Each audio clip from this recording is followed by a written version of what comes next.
Bonjour, je suis Louis Bertignac, rédacteur en chef de Guitar Part ce mois-ci. On va faire une petite variation sur l'accord de Mi. Un truc que j'aime bien depuis assez longtemps, c'est...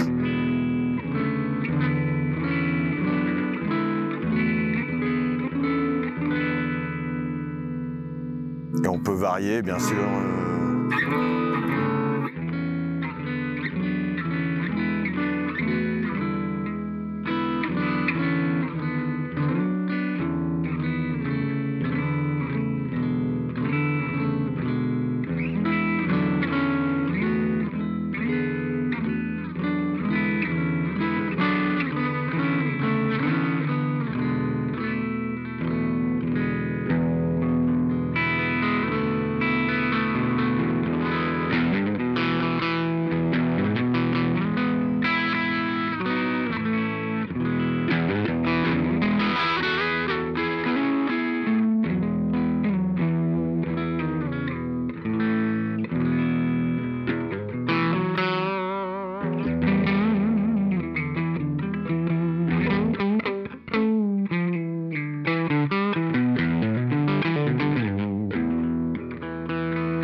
C'est la gamme Pata, là, que beaucoup de guitaristes connaissent.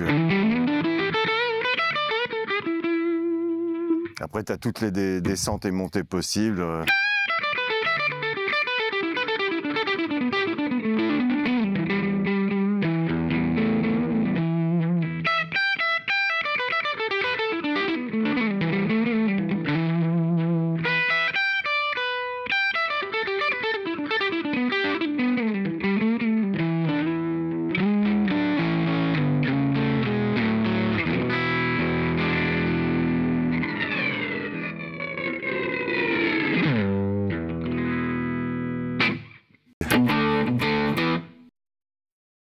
Hendrix, j'ai beaucoup appris de lui. Lui, c'est vraiment ces plans-là qui m'a appris sans le vouloir. Mais...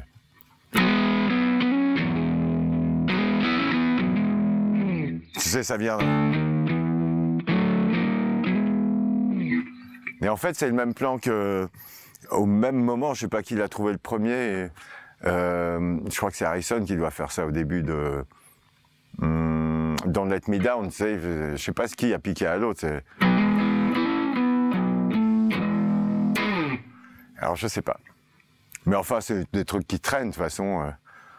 Ils s'entrepiquaient les choses. Je pense qu'Hendrix a apporté beaucoup de trucs à lui qu'il a dû piquer ailleurs aussi, sans doute. Tous les plans...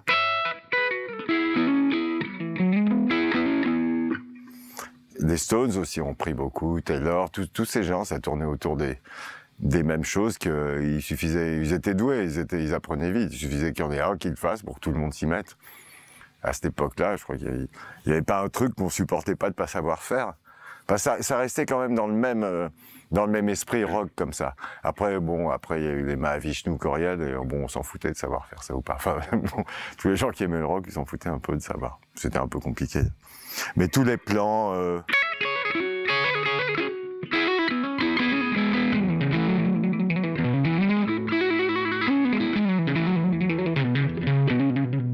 Tous ces plans à deux, je sais pas comment on appelle ça, il y a un nom en technique, mais ils s'y sont tous mis à un moment. Taylor était génial pour faire des choses comme ça, genre très mélodique.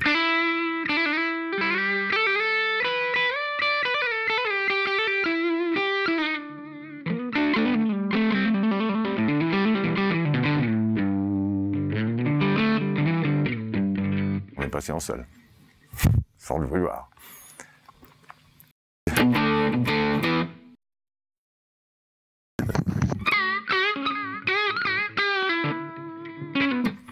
C'est un autre son, hein, tu peux pas.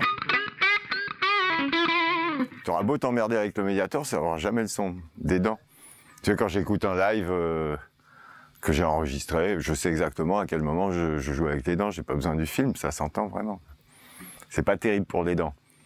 Mon dentiste, ouais, parce que je m'étais bien abîmé, alors. Il m'a dit, écoute, je te mets des facettes, parce que vraiment, j'étais un peu niqué, il m'a mis des facettes sur les 2 incisives. Il m'a dit, je t'en supplie, ne joue plus avec les dents, ça va te coûter cher à chaque fois. Bon, je joue quand même, ça. Elles ont l'air solides, ces facettes.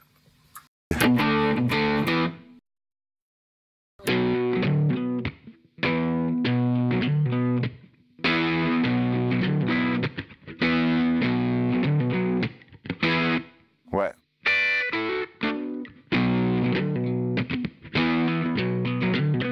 Ça, j'ai appris ça quand j'ai appris à faire ces accords-là.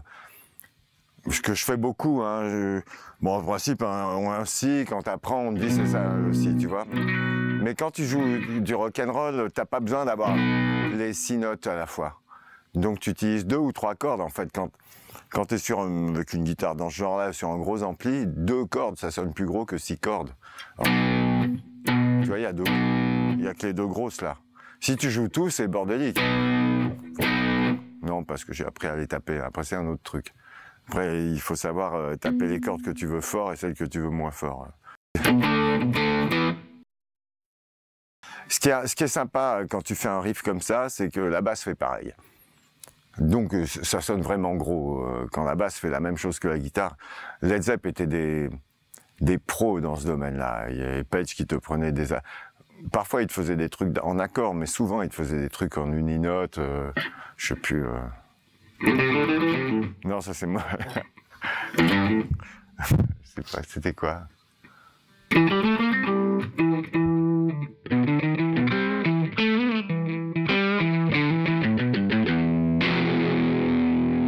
Il a fait beaucoup. Bon,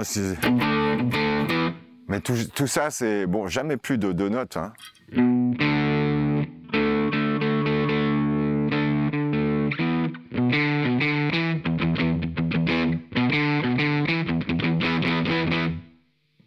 Tout ça, quand tu doubles ce genre de truc avec la basse qui fait juste l'octave au-dessous, c'est puissant, hein, tu vois. Il n'y a vraiment pas besoin de grand-chose d'autre. Tu fais ça, tu rajoutes une batterie et puis un bon chanteur qui improvise dessus, t'as gagné, t'as un putain de rock. Et ça, c'est vrai que c'est pas très courant dans le rock français, on n'en voit pas beaucoup, mais pas seulement dans le rock français, je trouve dans le rock même mondial, il n'y a pas beaucoup de riffs. Moi, le dernier gros riff que j'ai, c'est quand? Il n'y a pas souvent des riffs.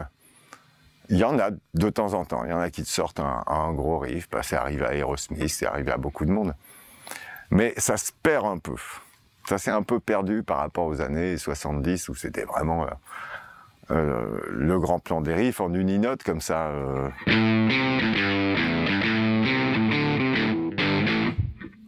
Des trucs comme ça, t'entendais ça, on était comme des fous. Putain, la guitare. Aujourd'hui, c'est souvent des accords, quoi. Je sais pas. Alors. C'est un peu ça le rock aujourd'hui, c'est dommage, quoi. Parce que c'est comme c'est comme du folk mais accéléré, quoi. C'est pas vraiment du rock. J'ai beaucoup flashé quand c'est Sticky Fingers qui est arrivé, où Richard nous a sorti le...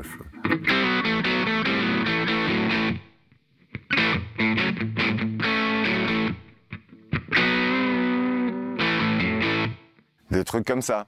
Mais c'est pas des uninotes. Dans les uninotes, c'est plutôt Led Zepp.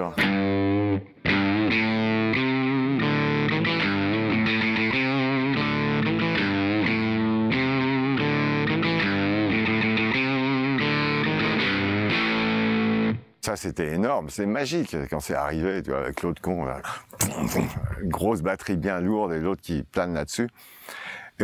Page m'a beaucoup impressionné avec ses riffs. Et quand je l'ai vu, j'ai vu en live un jour, on s'est retrouvé dans une cave chez Glyn Jones, enfin pas une cave, un studio, c'est sous-sol. Et En fait, j'avais tous les mecs qui étaient là, les Jeff Beck, les Clapton, et bon, tout le monde était là.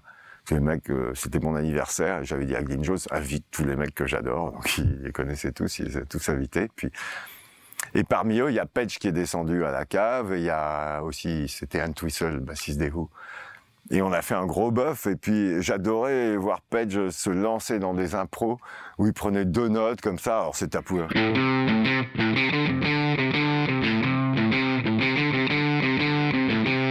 C'était pas ça, mais bon, j'avais vraiment dans le genre. Et puis il commençait à bouger comme un fou, donc Richard, à qui jouait la batterie, était ravi, tout le monde était ravi, et puis moi je solotais là-dessus. Et c'était magique, il était foutu d'inventer des riffs à la seconde. Mais c'est pas difficile, c'est très simple. Oui, je viens d'en faire.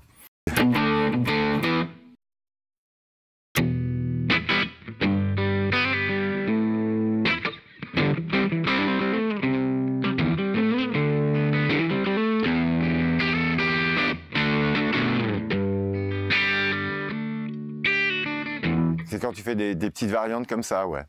Bah ça vient à force, quoi, tu vois.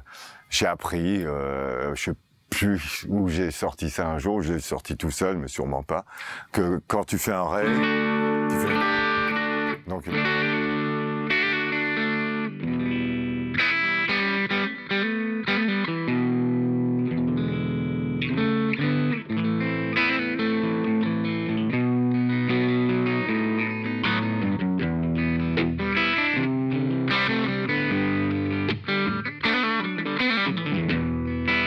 C'est vraiment, c'est à force d'avoir chopé des trucs dans tous les sens. Bon, tu sais que quand tu fais un mi, tu peux faire celui-là. Quand tu fais un sol, ça c'est Hendrix vraiment. C'est pareil, t'apprends avec le temps, t'apprends plein de trucs dans tous les sens. Alors ok, tu fais les pentas, mais t'en as ici.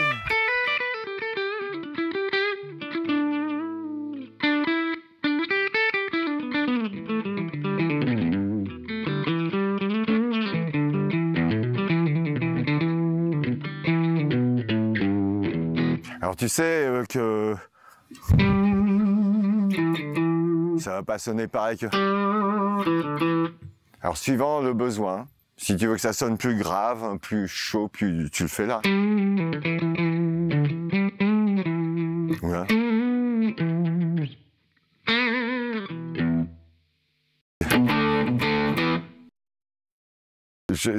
J'essaye pas d'épater, c'est un mauvais plan parce que si tu essayes d'épater, tu t'enfonces dans un tunnel qui est un gouffre en fait. Parce que honnêtement, les gens qui sont épatés par la technique, par une grosse technique, c'est pas mon trip. C'est pas...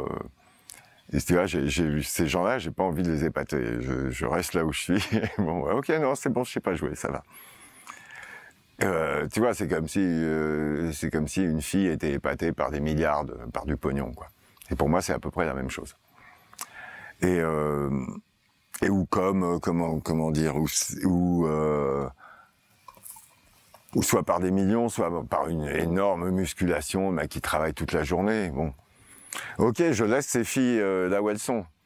Et pareil, les mecs qui sont épatés par une technique farouche à la guitare, je les laisse là où ils sont. C'est pas des gens qui m'intéressent.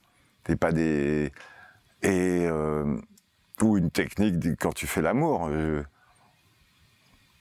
Je préfère un truc bien senti que une technique, même un truc très rapide ou être une prouesse technique, la main derrière avec le truc en haut et lâche le pied en... Ça m'épate pas. C'est une fille qui me fait des trucs comme ça me fait peur, je me casse, quoi. Donc c'est la même chose quand je joue de la musique. Je préfère un mec qui sait pas jouer mais qui sent son truc qu'un mec qui t'en fout partout juste pour t'épater, quoi. C'est pas mon truc, mais je peux comprendre que... Moi aussi, à l'époque, quand McLaughlin est arrivé, je dis « Oh putain, le mec, tout ce qu'il fait, j'arriverai jamais à le refaire. » Ben non, j'ai jamais réussi, et j'ai même jamais essayé, parce que j'en ai rien à battre, quoi. Et souvent, ça peut te faire penser à du Hendrix de Band of Gypsies. Tu vois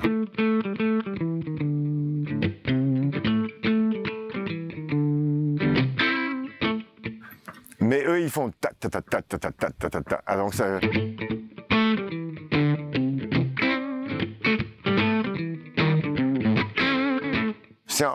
Ça te fait un tout petit peu modifier le ternaire, mais c'est toujours très ternaire. Tu sais, le truc d'avoir un bourdon.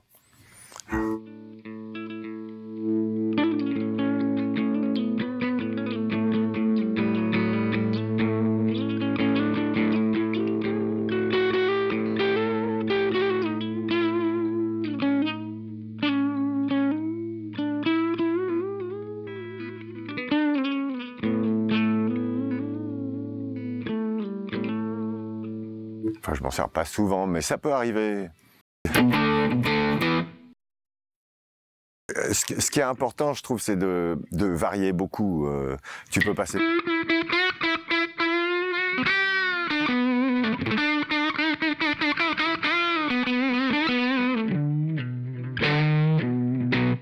C'est important. Donc, souvent, j'ai fait des exercices pour jouer avec les intensités de frappe.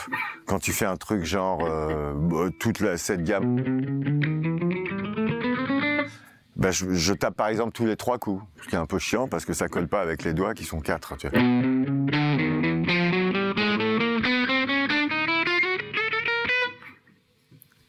Et des choses comme ça, ou tous les 2.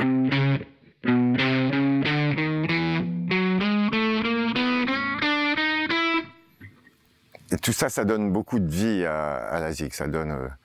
Et pareil quand tu pars.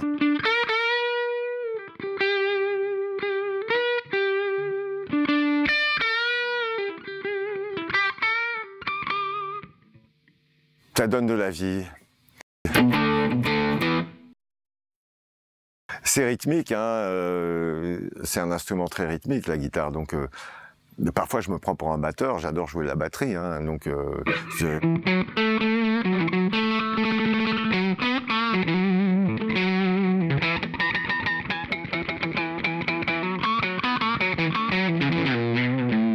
y a un truc qui m'a beaucoup... j'ai beaucoup appris des gnawa, c'est le rythme comme ça. Quand tu es sur un... Par exemple... sur un rythme qui fait genre...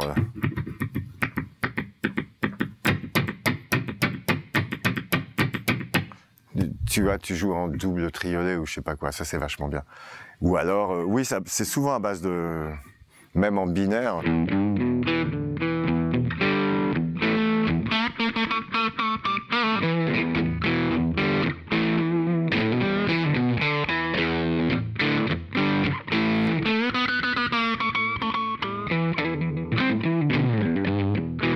Je me suis quand même beaucoup entraîné à faire n'importe quoi en tapant du pied. Tu vois, tu tapes comme ça et tu discutes. Et tu essayes de ne pas perdre le truc. Ou alors tu joues absolument n'importe quoi.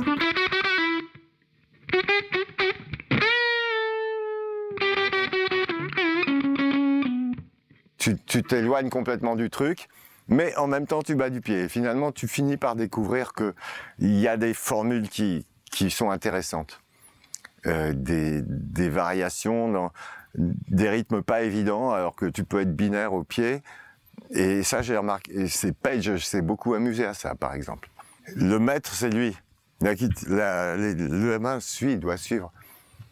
Sinon, c'est pas la peine. Sinon, c'est bidon. C'est pas la peine de perdre de l'énergie à taper du pied. Si le maître n'est pas le pied, ça sert à rien. Tu vois, parfois, des mecs, le pied, même moi aussi, sur scène, je regarde des vidéos, je dis, putain, il sert à rien, ce pied. Il suit vaguement il suit la guitare. Alors, quand tu fais une rythmique, c'est facile, mais quand tu pars en solo, c'est magique. Quand tu pars en solo et que tu bats du pied et que le pied est le maître.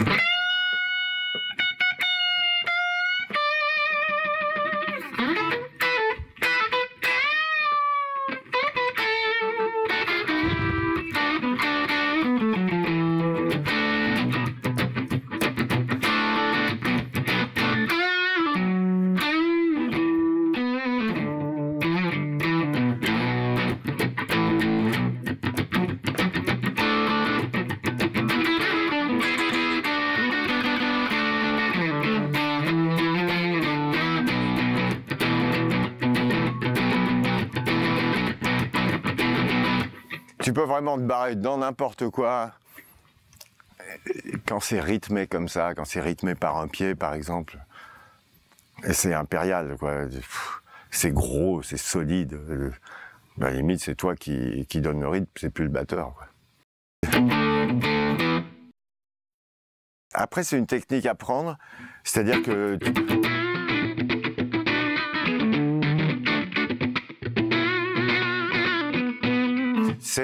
c'est pratique. C'est pratique parce que la main, t'as pas à te poser de questions, elle bat le rythme. Et en même temps, c'est difficile parce qu'il faut que les autres doigts étouffent. Mais c'est très intéressant parce que il y avait une époque, j'étouffais avec la main droite. Et puis j'ai compris que c'est beaucoup moins, c'est moins puissant parce que la note,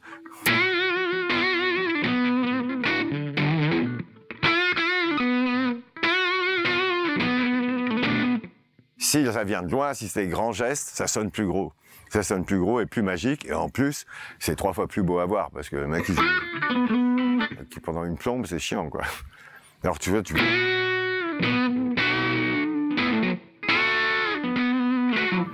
la seule façon de pouvoir faire ça, c'est d'étouffer les autres notes. Sinon, c'est le bordel, quoi.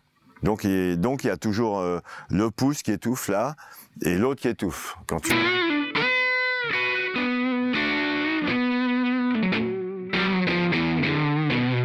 Bon, tu peux dire qu'il faut être super précis, mais c'est pas tellement important d'être super précis. Parce que tu peux... Je sais même pas si je tape la note, je m'en fiche, parce que je sais que cette main étouffe les autres.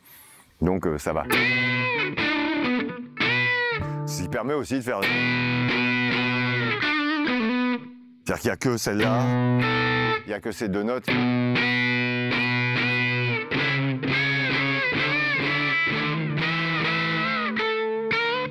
C'est pas facile, mais ça se chope. Ça se chope assez facilement, quelques heures de boulot. Arrêtez d'étouffer là et étouffer là. Ce que j'aime bien aussi, c'est parfois mettre une note en plus et tu fais pas gaffe. Ça je sais pas, il y a des bluesmen qui... Ça vient des bluesmen, ça, tu décides c'est cette note, le petit mire.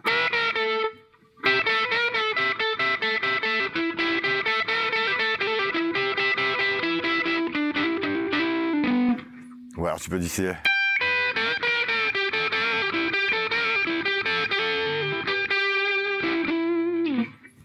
Ça, c'est assez marrant parce que ça donne le mélange des 2 notes, ça fait parfois des harmonies très bizarres qui durcissent un peu l'affaire.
Ouais, c'est dur de résumer, parce que ça, c'est pas évident de se laisser aller en résumant ce qu'on a dit. Enfin, bon.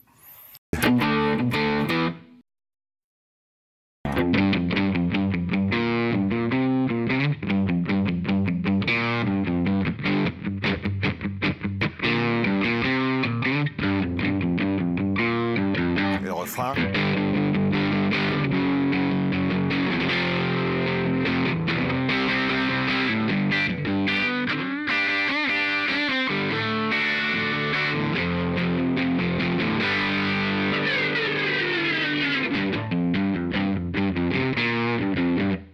Ça, c'est genre 22 mètres carrés. Sinon, qu'est-ce qu'il y a? Il y a des rives gras, genre le grizzly. Je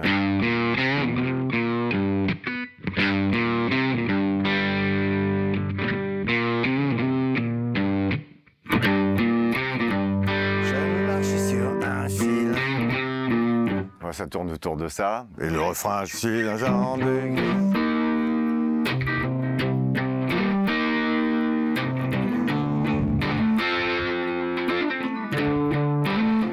Together. Un petit solo. J'aime pas faire ça. Non, quand t'es tout seul, c'est pas marrant. Ce qui est vraiment important dans le solo, c'est de t'amuser avec la batterie.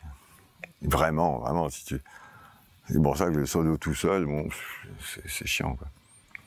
Ce qui est amusant, c'est de faire le batteur, quoi. Le batteur qui tape, et toi tu tapes à côté, dans l'autre sens, tu inverses les trucs. Et ça donne des solos qui vivent. Et puis, quand je pars en solo, vraiment, je crois que mon premier but, c'est de rendre fou le batteur. C'est de jouer avec et contre lui. Donc merci d'avoir suivi ce masterclass. Merci les mecs de Guitar Part qui ont été charmants, souriants, super gentils, qui n'ont pas foutu de bordel dans mon studio. Et c'était un bon moment. J'espère qu'on a réussi à retranscrire ce bon moment qu'on a passé, voilà, et que vous allez planer et vous amuser.